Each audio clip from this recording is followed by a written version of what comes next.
अस्सलाम वालेकुम रहमतुल्लाहि बरकात। मैं हूँ रियाज अहमद। आप देख रहे हैं मशरिक़ वस्ता से संबंधित खबरें।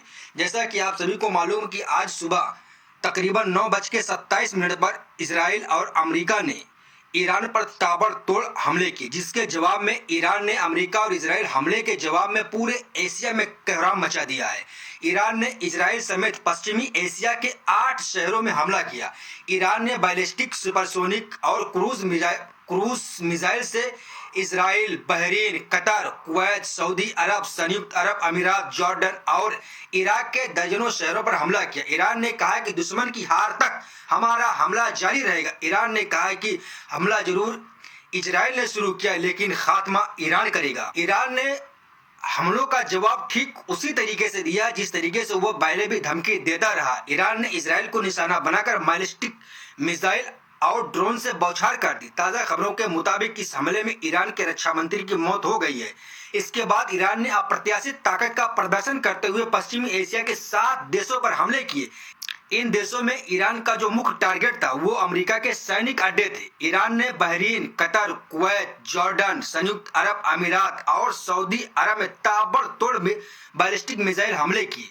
यहाँ अमेरिकी सैन्य अड्डे ईरान के प्रमुख टारगेट थे। ईरान के विदेश मंत्रालय ने एक सख्त बयान जारी करके कहा कि देश अपने जवाब में हिचकेगा नहीं। एक्स पर पोस्ट किए गए बयान में ईरान के विदेश मंत्री ने कहा है, अब समय आ गया है कि देश की रक्षा की जाए और दुश्मन के मिलिट्री हमले का सामना किया जाए। तेहरान से रियाद की दूरी 1238 किलोमीटर है। तेहरान से दुबई की दूरी 1197 किलोमीटर है और ईरान से इजराइल की दूरी लगभग 1724 किलोमीटर है। ईरान पहली बार सैकड़ों किलोमीटर दूर हमला कर अपनी सैन्य ताकत का प्रदर्शन कर दिया है। ईरानी मिसाइलों का गल्फ में सुरक्षित माने जाने वाले संयुक्त अरब अमीरात में पहुंच जाना बड़ी बात रही। ईरानी मिसाइलों की वजह से दुबई, अबू धाबी में कई धमाके हुए। यूएई का दावा है कि एयर डिफेंस ने अधिकांश ईरानी मिसाइलों को सफलतापूर्वक इंटरसेप्ट कर लिया है। हालांकि दुबई में लगातार धमाकों की आवाजें आती रहीं। अबू धाबी में मिसाइल के टुकड़े गिरने से एक व्यक्ति की मौत हो गई। ये पाकिस्तान का रहने वाला था। संयुक्त अरब अमीरात ने इन हमलों से प्रभावित इलाकों के देशों के लिए यूएई की पूरी एकजुटता और पक्के सपोर्ट की बात की। साथ ही इस बात पर जोर दिया कि उनकी सुरक्षा को अलग अलग नहीं कहा जा सकता।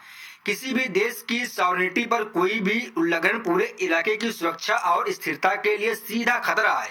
यूएई ने झगड़े सुलझाने या लड़ाई के दायरे बढ़ाने के इलाके के देशों के इस्तेमाल करने पर साफ तौर पर मना कर दिया। ईरान की मिसाइल हमले ने कथित रूप से सुरक्षित माने जाने वाले सऊदी अरब की राजधानी रियाद में तहलका मचा दिया। रिपोर्ट के मुताबिक रियाद में कई जोरदार धमाके की आवाजें सुनी गई हैं। कुछ रिपोर्ट में ईरानी मिसाइलों के सऊदी एयरबेस में आने या रियाद के ऊपर होने की बात की गई है, लेकिन सऊदी अथॉरिटीज ने अभी तक कोई आधिकारिक कंफर्मेशन नहीं किया कि कोई मिसाइल हिट हुई है। सऊदी अरब के विदेश मंत्रालय ने कहा है कि उसने ईरान द्वारा खाड़ी और इलाके के कई देशों की आज़ादी के उल्लंघन की कड़ी निंदा की है। एक ऑफिशियल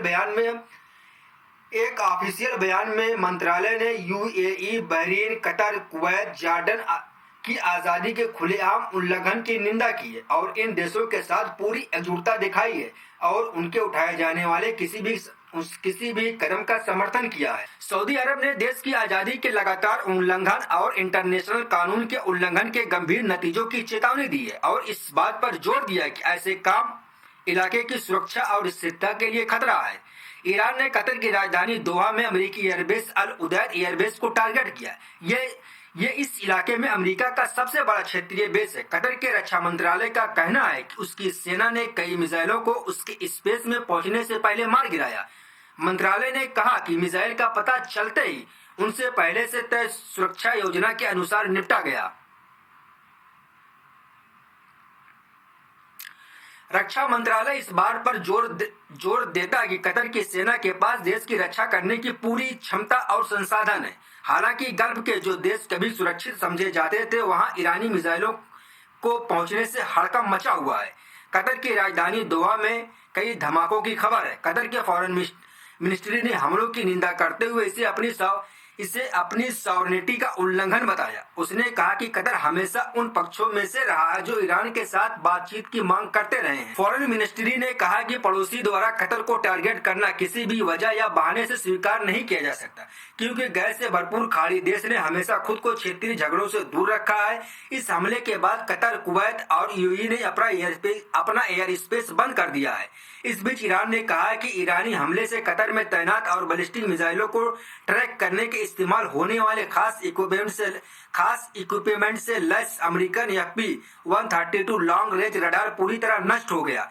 ईरान ने कहा कि बहरीन में यूएस बेस पर ईरान का शुरुआती हमला बहुत असरदार रहा। ईरान का ये हमला सबसे ज्यादा बहरीन पर सबसे ज्यादा और प्रत्यक्ष प्रभाव पड़ा। ईरान ने मनामा में स्थित मुख्य रूप से अमेरिकी नेवी की 5th फ्लीट हेडक्वार्टर को टारगेट किया। यह ईरानी मिसाइलों के गिरने के बाद आग की लपटें और धुएं के गुबार देखे गए।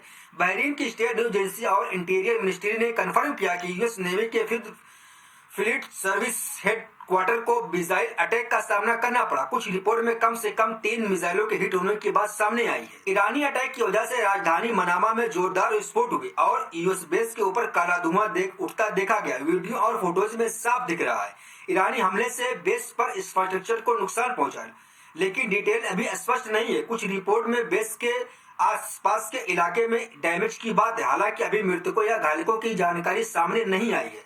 यूएस नेवी की 5th फ्लीट कमांड तेल से भरपूर मिडिल ईस्ट के आसपास शिपिंग लेन को सुरक्षित करने के लिए जिम्मेदार है। इराक में बगदाद के दक्षिण पश्चिम में जुर्फ अल सखार इलाके में ईरान के सपोर्ट वाले कताइब हिजबुल्लाह मिलिशिया के हेडक्वार्टर पर शनिवार को एक ड्रोन हमला हुआ, जिसमें कम से कम 2 लोग मारे गए और 4 अन्य घायल हुए। हमला किसने किया, ये जानकारी सामने नहीं आई है।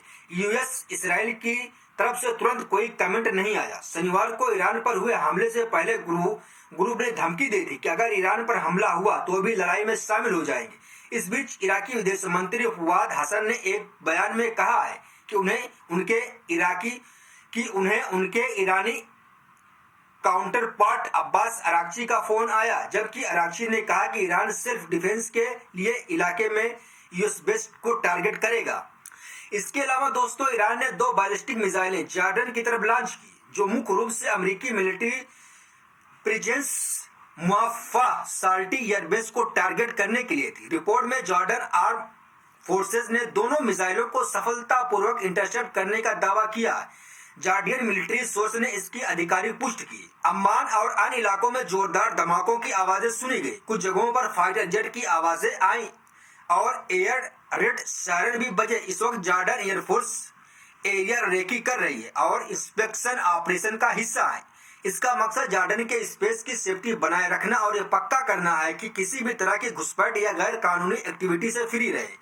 ईरान ने कुवैत में स्थित मुख्य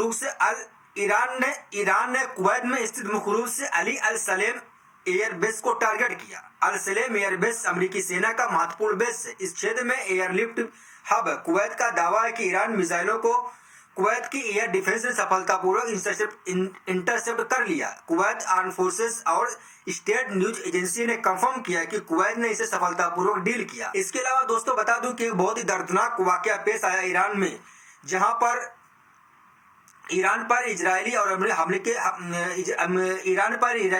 और अमेरिकी हमले में कुछ घंटे बाद ईरान के पैरामिलिट्री रिवोल्यूशनरी गार्ड ने कहा कि उसने इजराइल को निशाना बनाते हुए ड्रोन और मिसाइलों की पहली लहर शुरू की। इजराइल के हमले में ईरान में 51 स्कूली छात्राओं की मौत हुई और कुछ शहरियों के मरने की भी खबरें हैं।